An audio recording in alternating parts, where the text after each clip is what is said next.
Rebasa con mucho el tiempo que tengo aquí y sobre todo el tiempo que tuve para preparar esta ponencia, un análisis puntual del articulado. Yo fui invitado a hacer esta presentación el día de ayer por la tarde.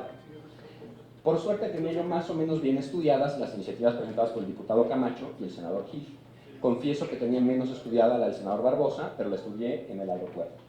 Entonces, la siguiente lámina va a tener citas de las iniciativas de los senadores Camacho y los senadores Gil, no del senador Barbosa. Debo decir que la iniciativa del senador Barbosa, a pesar de que adolece de los mismos problemas de constitucionalidad que adolece cualquier ley de seguridad interior, sí es distinta tanto en la laxitud de las definiciones legales como en los controles institucionales para la operación de las Fuerzas Armadas. Aún así, creo que tiene enormes deficiencias y creo que no es constitucional. Pero déjenme señalarles algunas citas que me alarman, nada más las que más me alarman de las iniciativas del diputado Camacho y del senador Gil. ¿Para qué se va a desplegar a las Fuerzas Armadas en tareas de seguridad interior? La respuesta, que aquí es la cita de la iniciativa del senador Camacho, dice que ¿en qué consiste? Pues en realizar patrullajes, puestos de seguridad, escoltas, viene una larga lista y al final dice, y todas las demás acciones que se consideren necesarias. Todas las demás acciones que se consideren necesarias. ¿Dónde está ahí un acotamiento de la fuerza pública? ¿Dónde está ahí una regulación de la operación de las Fuerzas Armadas? Se está dando un cheque en blanco para que quien sea que va a considerar necesaria una acción, la realice. ¿Quién va a tener esa facultad para decidir? ¿El soldado armado con un arma automática en medio de un combate? ¿El presidente? La ley no lo precisa y en consecuencia deja un enorme espacio para que cualquier acción quepa dentro de las acciones de seguridad interior. Ahora, ¿para qué se va a utilizar esa fuerza pública que es un cheque en blanco? Y nos lo dicen, y esta es una cita que es textual de las iniciativas Camacho y la iniciativa Gil. Dice, es para para controlar, repeler o neutralizar actos de resistencia no agresiva. Agresiva o agresiva grave. O sea, incluso para contener protesta pacífica, esta ley permite y autoriza el uso de la fuerza. ¿Qué fuerza? La iniciativa Gil habla incluso de la fuerza letal y autoriza llegar hasta la fuerza letal para una protesta pacífica. Les ruego que lean la ley, no las iniciativas, sino los discursos. Interpreten la ley y van a ver que esa ley está autorizando el uso de fuerza letal, incluso en protestas pacíficas. Ahora, ¿cuáles son las acciones contra las cuales se va a pretender repeler? Y aquí estoy citando la iniciativa Gil. Prácticamente todas las fracciones que trata de precisar habla de actos tendientes a. Actos tendientes a. ¿Qué quiere decir actos tendientes a? No se habla de actos que obstaculicen, actos tendientes a obstaculizar. O sea, ¿quién va a interpretar a qué tiende un acto? Y una tendencia no implica que tenga la capacidad real de ser disruptiva. Ahora, cuando nos decimos tendientes a qué, es tan laxa la definición que nos habla incluso de actos tendientes a obstaculizar la ejecución de programas de apoyo federal.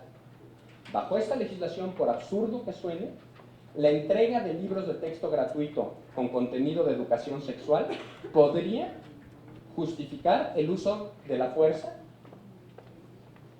bajo la ley de seguridad interior, incluso la fuerza letal. Así de laxa es la ley.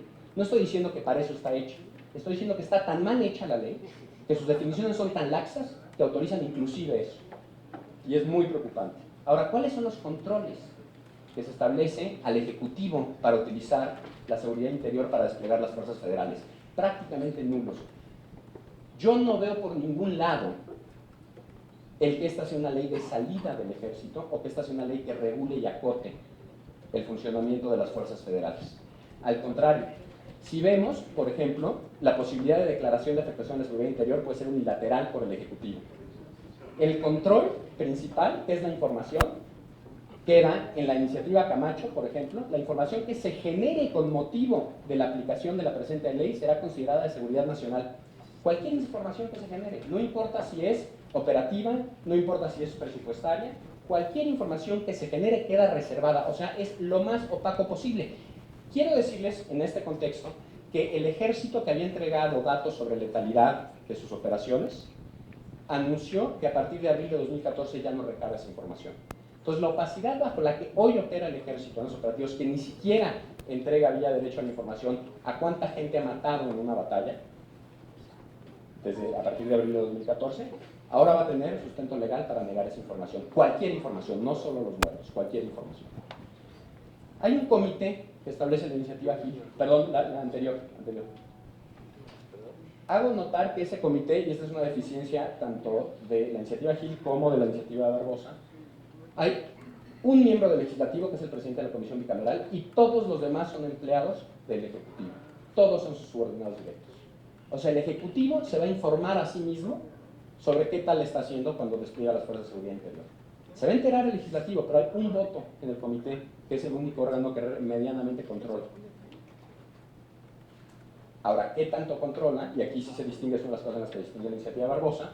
En la iniciativa Camacho, por ejemplo, se habla de que el encargado de operar las fuerzas de seguridad, de las fuerzas desplegadas en una situación de afectación a la seguridad interior, mantendrá informado al Ejecutivo. El secretario de Gobernación enviará un informe a la comisión bicameral. Perdón, pero esas son supervisiones sumamente pasivas. No se faculta al legislativo para realizar visitas in situ, para requerir informes, para exigir comparecencias. Y ahí sí es una de las fortalezas que valdría la pena señalar de la iniciativa de Barbosa. Ahí sí se permite y se faculta a la comisión bicameral para requerir, para citar a funcionarios a declarar, no desafortunadamente para hacer visitas in situ que tendría que estar ahí. Última lámina. En conclusión, creo que es la última lámina. Las leyes que pretenden dictaminar son de dudosa constitucionalidad. Las iniciativas específicas son en su enorme mayoría peligrosamente laxas en sus definiciones. No acotan, no regulan, autorizan y dan un cheque en blanco. 3. La experiencia documentada basada en evidencia nos enseña que las Fuerzas Armadas maximizan la violencia. No nos dan mayor seguridad, nos dan mayor inseguridad en el país y tenemos 10 años de experiencia. A diferencia de otros debates en los cuales he sido invitado a dar mi opinión, como el de la regulación de la marihuana, ahí tenemos que especular sobre cuál va a ser el efecto de la política. Aquí tenemos 10 años de experimento sobre esta política pública. Yo les ruego a los legisladores que atiendan los 10 años de evidencia, que se legisle ahora sí, porque la tenemos, con base en la evidencia, no con base en la conveniencia política. Y con base en la evidencia es una responsabilidad de todos. Quiero cerrar con esto. Bueno, y la última conclusión es que hay un aumento considerable en las violaciones a derechos humanos desde que se implementó la política pública hace 10 años, que precisamente se pretende regular aquí. Pero quiero cerrar con esto. En el año de 2010, cuando salieron las primeras publicaciones que ya establecían con bastante claridad que la estrategia de seguridad desplegada por el presidente Calderón había sido no solo ineficaz, sino además contraproducente en materia de seguridad. Y me refiero, para empezar, al artículo La muerte tiene permiso, de Fernando Escalante, pero hubieron muchos otros, Eduardo Guerrero, o sea, hay una batería, Calderón, Magaloni, hay una batería de estudios que establecían correlación. Empezamos nosotros a estudiar la política de drogas y nos dimos cuenta que no había política de drogas, que no había objetivos, que no había mecanismos de evaluación, que por cierto las leyes de seguridad interior tampoco plantean objetivos, salvo la de Barbosa, hay que decirlo. No se exige que se diga cuáles van a ser los objetivos del despliegue en ninguna de esas leyes, digo, a ese grado de falta de control que están diseñadas esas leyes. Pero cuando en 2010 empezamos a estudiar este tema y vimos que no existía realmente una política de drogas, no existía una política pública en materia de seguridad con objetivos, con intervenciones específicas, con mecanismos de medición del impacto de las intervenciones, yo personalmente dije, de esto somos culpables, por supuesto, los gobernantes, empezando por el mando civil, y esto es importante, yo quiero reiterar que aquí creo que el mando civil es el principal responsable y no las fuerzas militares. Pero también somos responsables los académicos y la sociedad civil. Son responsables los funcionarios que tomaron estas decisiones porque tomaron una decisión improvisada, sin objetivos claros y sin un plan concreto. Pero somos también responsables los académicos y la sociedad civil porque no había nadie que conocía la materia. Había 1 o 2 investigadores que conocían la materia política de drogas, pero no había un esfuerzo institucional por sistemáticamente dar seguimiento a esto, que pudiera en un momento dado decir, señores, esta es mala idea. Los resultados de algo semejante en otros países ha sido mala idea. No había. Y nos dimos a la tarea de hacerlo. En los últimos 7 años... Con todo respeto, doctor, por respeto a los demás expositores, había dicho que iba a concluir. Muy interesante su exposición, pero si pudiera concluir. La última oración, senador. Hoy en día nosotros hemos hecho nuestra tarea y estamos ofreciendo evidencia. Llevamos 7 años recolectando información, sistematizándola y analizándola.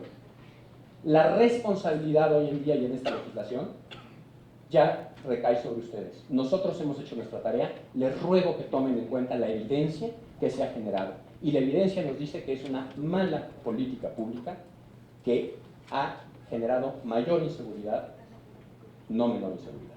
Gracias. Muchas gracias por su intervención, doctor Madrazo.